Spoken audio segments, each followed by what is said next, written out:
Ladies and gentlemen, welcome to a ranked ladder game between Crackedy and Demu. We are looking at a matchup between the Malians and the French on the map Marshlands. Spawning in on the right side in the color blue, it's gonna be Demu with the French, and on the other side, it is Crackedy with the Malians in teal. Now, it's gonna be challenging to look at this game with those colors being very similar, especially because we also have these low pawns which bring a lot of blueness to the map, but we'll try our best.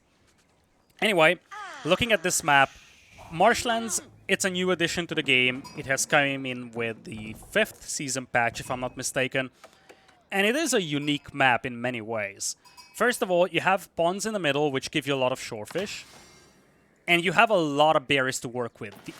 These usually spawn in smaller patches, so it's a little bit easy, or a little bit more challenging to just chain up your mills with a civ like Abbasids or Delhi, like it is on map, let's say, like Woodwall that you see in tournaments. But still, this is a map where you have a lot of food available, and that's something that the French love. They are very much dependent on the food. Ever since the French were released, when the game came out, French was known to play into the nights, secure map control with them, and then expand to secure all the food, just to fuel that war economy even more. That is what I expect here from Demu. I think he's going to play into a few knights and then possibly try to work his way towards the middle. But that's going to be challenging to do against the Malians. Now, looking at Crackedy here, he's going heavy on the houses. This is a bit of a unfortunate spawn for the gold mine here. Spawning in between two forests means that some of the house spots are actually blocked away.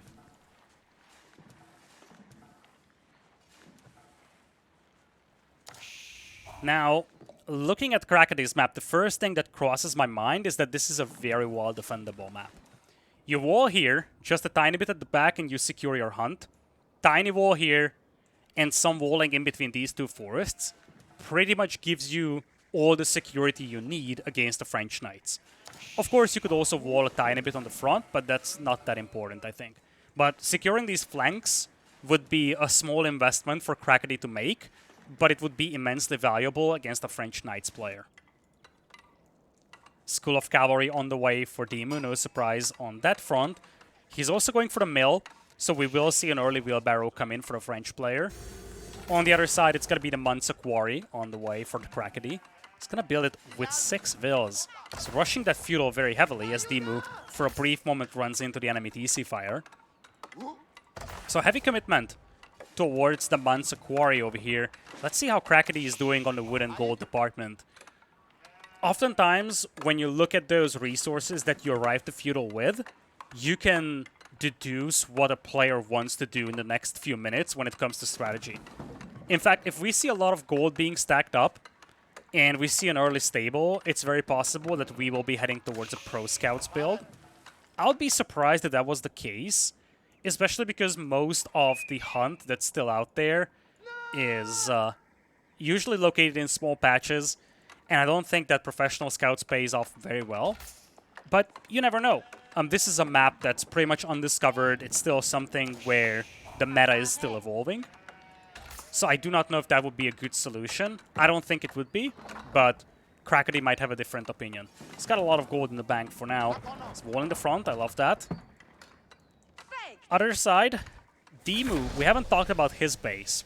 Naturally, him playing as the French, it means that he needs to be the aggressor, so it's less important for him to wall his base, but he can get some walls going on the north, secure the hunt, could get some walls going to the south to secure the back of his base, and he's got a safe stone mine over here, something that he is going to utilize to work towards the second TC.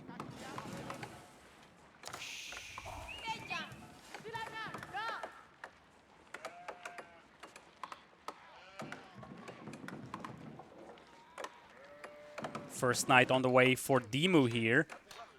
There isn't really much of an area where he can poke around, though. You see, these little walls, most of what they accomplish is the prevention of the charge from the flank. Because when you play a knight as the French, you would want to charge him from this flank, maybe get some TC damage on you, but then disengage.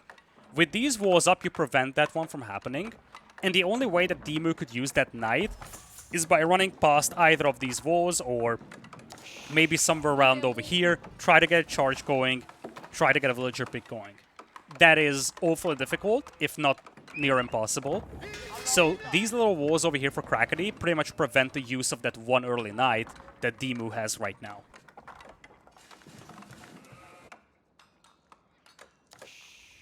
Keep in mind that Demu is going to play strongly into the eco. And if his opponent plays passive, I would not be shocked if Demu went for the food in the middle with the second TC. It would be a risky call to make because you do not want your exposed, or you do not want your second TC to be exposed like that here on the front. Especially against a civilization like the Malians, which can escalate their army very fast. On the other hand, right now you have the map control. You're the one setting the tempo of the game. So if you do want to expand towards this pond, you definitely have the option to do that. This would also be a juicy spot, by the way. I know it's only berries, but you would secure a large gold, you would secure the hunt, the boar itself. There is some shorefish over here as well, a lot of berries, a lot of food in general to be secured, and this is a much safer second TC spot. Looks like Demu will go for the shorefish though. I have mixed feelings about this. I love how you utilize what the map gives you, and this can help you a lot when it comes to setting up your eco, when it comes to escalating your army. But I also think that this TC could be punished pretty easily by Crackedy. Probably much easier to punish than a TC, let's say, over here. Speaking of which, we have warrior scouts over here. They are poking around the hunt. Makes me wonder if we actually have pro scouts. No pro scouts just yet, though. Crackedy has apparently left 2 sheep here in the Stealth Forest as he's just patrolling the hunt. He's just now realizing that there is a second TC coming up in the middle. This is not an unprecedented thing to do on this map, but as I said, it's always a big decision point because this is a risky second TC. A TC here would be much safer, and that's the reason why Crackedy was probing this area. Now, we do have the Wild Man somewhere, which is probably the single feature I hate the most in the game. In case you don't know, this is a thing that's coming up with Season 5. It's called a Map Monsters event. You kill these, or I think you only have to touch one of these monsters, and then you get specific bonuses.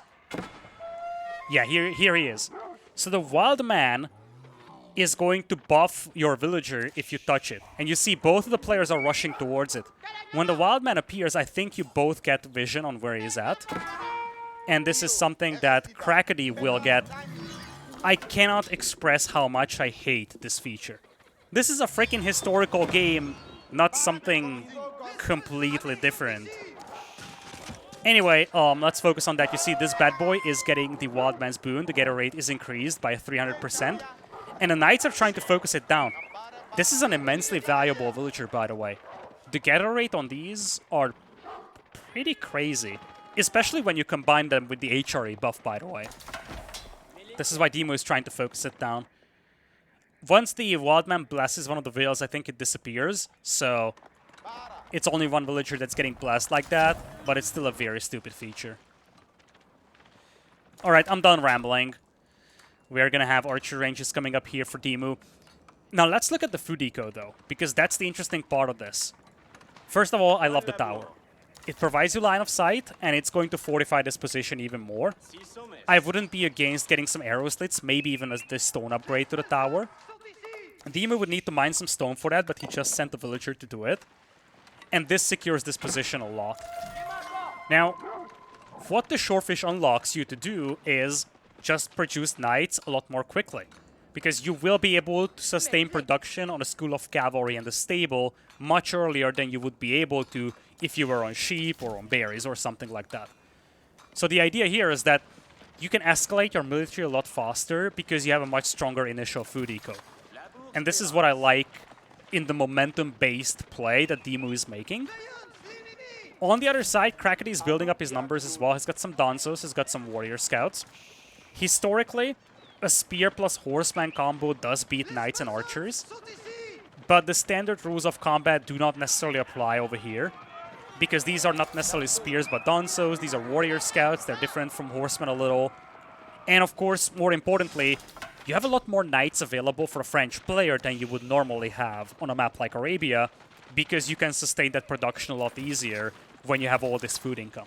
So, on a map like Arabia, Donzos plus Warrior Scouts, I would favor them over Knights and Archers. On a map like this, I like Demu's position a lot more. If he stops producing army for a minute, he could be in castle, by the way. Speaking of castle, that could be a thing for Crackedy too. For the time being, the Knights are just poking around. This is exactly what Demu needs to do. As long as he has the Shorefish in the middle, he's gonna be happy. Sure enough, the Malians do have the passive resource income, so for Demu there would be a lot of value in pressuring this pit mine.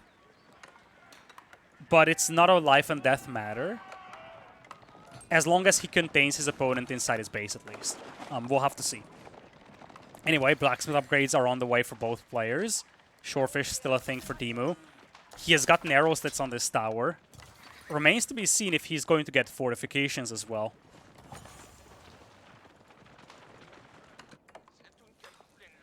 Looks like neither of the players are thinking about Castle Age right now. Instead, Crackedy will swing to the north, but this is why this is such a difficult thing to punish for the Malians against Demu's French. Normally, the French love to expand towards these little pocket ecos, go for the hunt, go for berries elsewhere, and you can punish that with a cavalry counterattack. That's not really something that you can accomplish over here, because your villagers that are focusing on the food for a French player are basically in the middle of the field. So it's insanely difficult to swing in and find any exposed villagers, frankly. Gold miners could be a target here, but they're close to the TC. Lumberjacks might actually be the most worthwhile target right now. But the moment you see, or the moment that Demu sees that the warrior scouts are out here, he's going to dive in. So this is a tricky thing for Crackedy to play into. I don't envy his position right now. He still has the Malians, which is an extremely powerful civilization. But he needs to be cautious with this. He's going to swing in from the south. He's going to threaten the Lumberjacks. Demu quick with the reaction. He's going to pull the Veils. He already has 3 Knights out here. And let's see what he does as a response. He could try to commit against the base if he thinks that a significant portion of Crackedy's army is inside his base.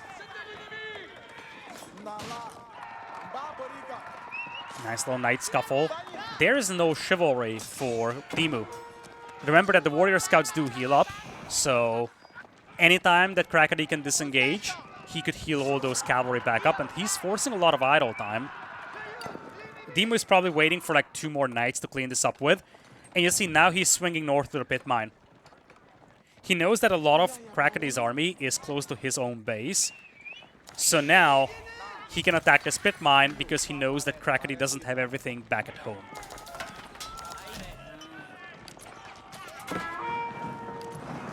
Donzos are trying to throw spears to focus down the scout, and Crackedy does get the scout pick. That's very valuable. You see now, Demu's limited on vision. This is such a nice, tiny detail for Crackedy. He deliberately focused the scout with the Donzo spears to prevent or deprive his opponent from vision.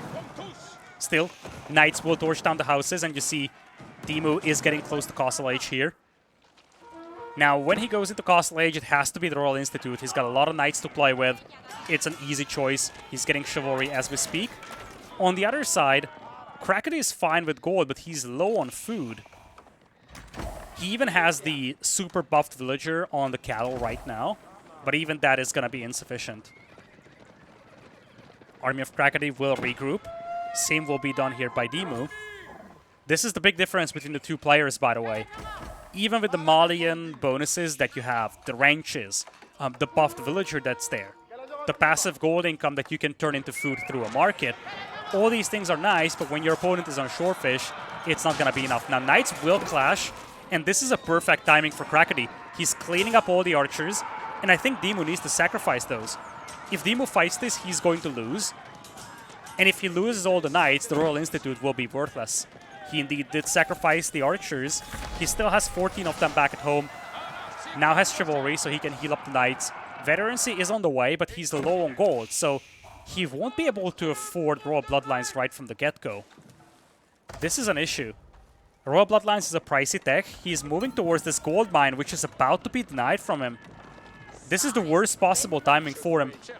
He doesn't want to fight this one before Royal Bloodlines, but he will be forced to do so, because otherwise he will not get the gold for tech. He's now fighting the sofas. Veterancy just now coming in, but that's a lot of Donsos nearby.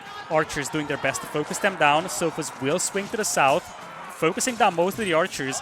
Villagers are getting caught in a crossfire, but now these knights are Castle Age knights. Most of the Donsos are gone, and it looks like Demu is cleaning this one up. He kept most of his knights alive as well. Means that he is going to get great benefit from raw bloodlines. Could think about getting Cantled Settles quickly if he wants to. But this cleanup, this is huge. Crackedy, behind this, managed to get up the Castle Age. He's getting the veterancy on the sofas. He's getting imported armor. Donso upgrades are coming in. But he did lose his army. This is a big difference between the two players right now. Crackedy did lose his army. Demu did not. And Demu is going to continue to play this momentum-based game. He has the map control. He's going to turn that into relic control.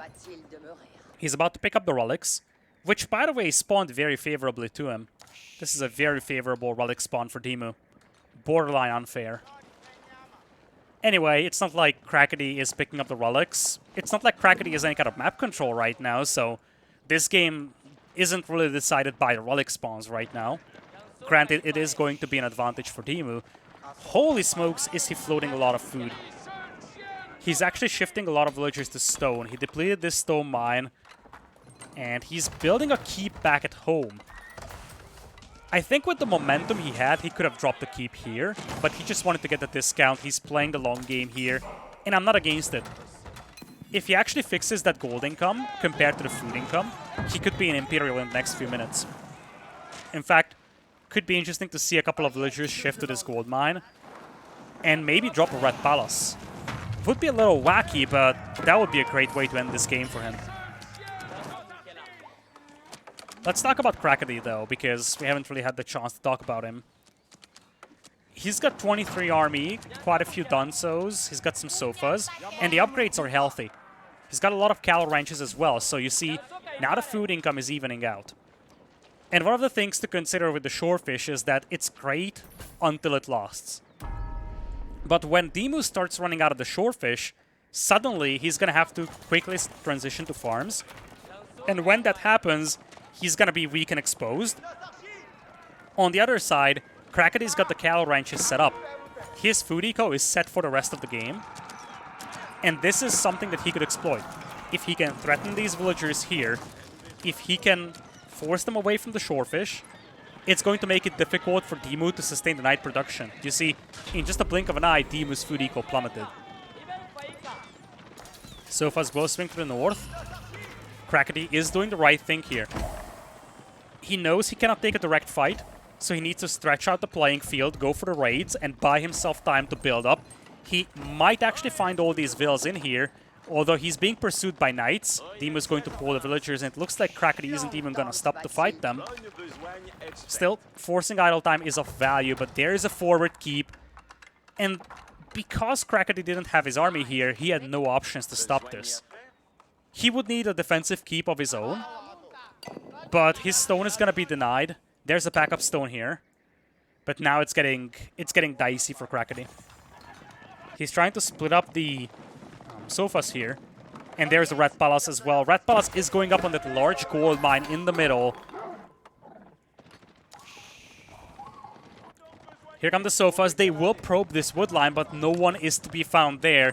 All the villagers have shifted to the north to the safety of this keep. Lovely detail by Demu.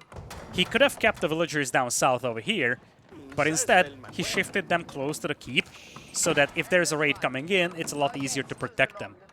These are tiny details, but these decide a game. And now, another interesting detail, this is why you oftentimes have a scout accompanying your heavy cavalry, because you need that to seek out targets.